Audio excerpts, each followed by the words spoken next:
नमस्कार दोस्तों। धनु राशि के षष्ठ भाव में धनु राशि का स्वामी है गुरु, वो वक्री हो चुका है। उसी प्रकार आपके अष्टम भाव में, जिसे हम मृत्यु स्थान भी कहते हैं, मंगल संपूर्ण नवंबर महीने में भ्रमण करने जा रहा है। आपके व्यय भाव में, मतलब धनु राशि के व्यय भाव में कई सारे जो ग्रह है वो इकट्ठा हो चुके हैं। तो नवंबर महीने में धनु राशि का संपूर्ण जो राशिफल है वो किस प्रकार का होगा, सभी के बारे में डिटेल में चर्चा इस वीडियो में हम करने वाले हैं। तो सबसे पहले हम चर्चा करेंगे कि आपका जो स्वास्थ्य है, मानसिक या फिर शारीरिक, वह किस प्रकार का होगा। जैसे कि आपकी राशि का जो स्वामी है गुरु, जो कि आपके षष्ठ भाव में भ्रमण कर रहा है, वक्री हो चुका है। उसी प्रकार आपकी राशि का जो षष्ठेश है शुक्र, जो कि आपके व्यय भाव में भ्रमण कर रहा है, दिनांक 7 तारीख के बाद यह आप ही के राशि में भ्रमण करेगा। उसी प्रकार आपके अष्टम भाव में जो मंगल है, वह संपूर्ण नवंबर महीने में भ्रमण करने वाला है। तो कुल मिला के देखा जाए तो इस महीने में आपको स्वयं के स्वास्थ्य के बारे में ध्यान देना बहुत ही ज्यादा आवश्यक होगा। स्वास्थ्य की समस्याएं जो है वो ज्यादा सामने आ सकती है, खास करके कटना, छिलना, फ्रैक्चर होना, इस प्रकार की जो बातें हैं वो होने की संभावना थोड़ी ज्यादा बन रही है। उसी प्रकार जो महिला वर्ग है उनके लिए खास करके देखा जाए तो इनके जो इन लॉज होंगे, ससुराल के जो लोग होंगे, उनके साथ छोटी मोटी बातों को लेकर जो तकरार है वो ज्यादा देखी जाएगी। तो कुल मिला के इन चीजों पर थोड़ा सा ध्यान देना आवश्यक होगा। इसके बाद हम चर्चा करेंगे कि आपका जो आर्थिक स्तर है वो किस प्रकार का होगा। जैसे कि आपके राशि का जो धनेश है शनि, जो कि आपके तृतीय भाव में भ्रमण कर रहा है, हालांकि बहुत अच्छी बात है, दिनांक 16 तारीख के बाद, मतलब 16 नवंबर के बाद यह जो शनि है वो मार्गस्थ होने जा रहा है। उसी प्रकार आपके राशि का जो पंचमेश है मंगल, जो कि आपके अष्टम भाव में भ्रमण कर रहा है। उसी प्रकार आपके राशि का जो लाभेश है शुक्र, जो कि आपके व्यय भाव में भ्रमण कर रहा है, दिनांक 7 तारीख के बाद यह जो शुक्र है वो आप ही के राशि में भ्रमण करेगा। कुल मिला के देखा जाए या फिर मोटे तौर पर देखा जाए, पिछले महीने की, मतलब अक्टूबर महीने की अगर तुलना करें, तो इस महीने में जो आर्थिक स्तर है वह काफी मायने में अच्छा देखा जाएगा। मतलब किसी बड़ी दिक्कतों का सामना आपको करना नहीं पड़ेगा।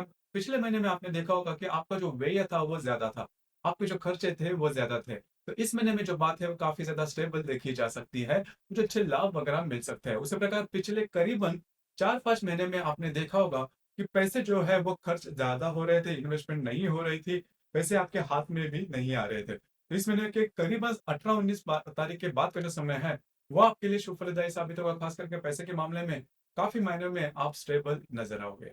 उसी प्रकार अगर आप शेयर मार्केट में ट्रेड करते हो तो भी कुछ अच्छे फायदे जो है वो आपको मिल सकते हैं। इसके बाद हम चर्चा करेंगे कि आपका जो स्वास्थ्य है या फिर फैमिली जो हैप्पीनेस है वो किस प्रकार का होगा, पारिवारिक जो स्वास्थ्य है वो किस प्रकार का होगा। जैसे कि आपके राशि का जो चतुर्दश है गुरु, जो कि आपके षष्ठ भाव में भ्रमण कर रहा है, वो वक्री हो चुका है। तो घर का जो वातावरण होगा वो ज्यादा ठीक नहीं रहेगा, खास करके घर के जो बड़े बुजुर्ग रहेंगे उनके स्वास्थ्य के बारे में थोड़ा ध्यान देना होगा। स्वास्थ्य की जो समस्याएं हैं वो फैमिली मेंबर में थोड़ी ज्यादा देखी जाएगी। उसी प्रकार इसके बाद हम चर्चा करेंगे कि आपकी जो लव लाइफ है वो किस प्रकार की होगी। जैसे कि आपके राशि का जो पंचमेश है मंगल, जो कि आपके अष्टम भाव में भ्रमण कर रहा है, संपूर्ण महीने वो आपके अष्टम भाव में ही भ्रमण करेगा। तो अगर आप किसी के रिलेशनशिप में है तो छोटी मोटी बातों को लेकर तकरार हो सकती है, हालांकि इसका बहुत बड़ा खामियाजा आपको भुगतना नहीं पड़ेगा, जो कि काफी अच्छी बात होगी। उसी प्रकार जो गर्भवती महिला है उन्होंने खास करके स्वयं के स्वास्थ्य के बारे में ध्यान देना आवश्यक होगा। स्वास्थ्य की जो समस्याएं हैं छोटी मोटी वो सामने आ सकती है। जो विद्यार्थी वर्ग है उनके लिए जो समय है वो काफी ठीक देखा जाएगा। इसी प्रकार वैवाहिक जीवन के मामले में अगर देखा जाए तो ये जो बात है आपके लिए थोड़ी सी क्रिटिकल हो सकती है।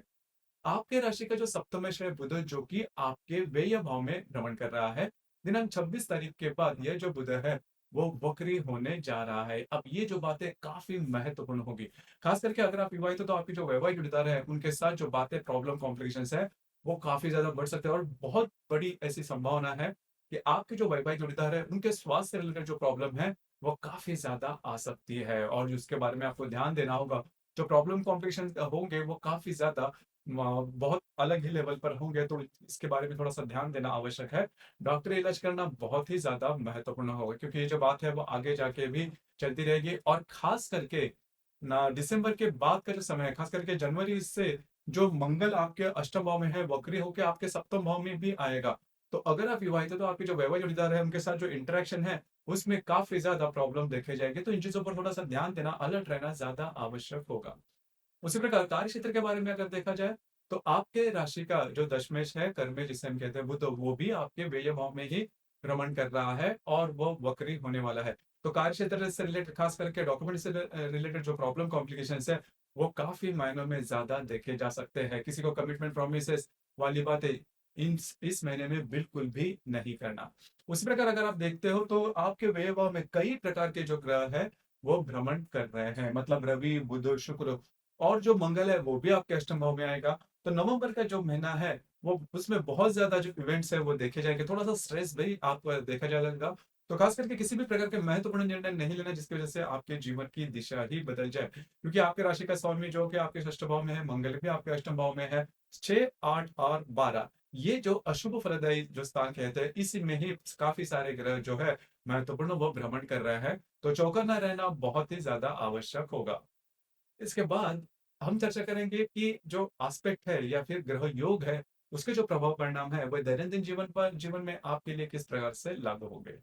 तो सबसे पहले दिनांक 2 तारीख को मंगल और बुध का त्रिकोण योग होने जा रहा है। मंगल जो कि आपके अष्टम भाव में भ्रमण कर रहा है, जो बुध आपके व्यय भाव में भ्रमण करेगा। दोनों का जो त्रिकोण योग है वो होने जा रहा है। खास करके आपकी जो वैवाहिक जोड़ीदार है उनके साथ जो बातें हैं वो ठीक ठाक रहेगी और आपको छोटे मोटे लाभ मिलते हुए नजर आएंगे। इसी प्रकार दिनांक 4 तारीख को रवि और शनि का भी त्रिकोण योग होने जा रहा है। शनि जो कि आपके लाभ भाव में भ्रमण कर रहा है और जो तृतीय भाव में भ्रमण कर रहा है, जो रवि आपके लाभ भाव में भ्रमण करेगा, दोनों का जो त्रिकोण योग है आपके लिए लाभ के बारे में कुछ अच्छी बातें सामने आ सकता है। उसी प्रकार डॉक्यूमेंट से रिलेटेड कोई बात है, कोई काम आपका नहीं हो रहा है तो इन दिनों में आप हाथ में ले सकते हो, वो पूरे होने की संभावना काफी अच्छी बन रही है। थोड़ा घूमना फिरना आपका ज्यादा हो सकता है, आपके जो मित्र परिवार है उनके साथ कहीं बाहर घूमना फिरना हो सकता है। इसी प्रकार दिनांक 12 तारीख को शनि और बुध का केंद्र योग होने जा रहा है। शनि जो कि आपके तृतीय भाव में भ्रमण कर रहा है, जो बुध आपके व्यय भाव में भ्रमण करेगा, दोनों का जो केंद्र योग है खास करके आपकी जो वैवाहिक जोड़ीदार है उनके साथ जो प्रॉब्लम कॉम्प्लिकेशंस है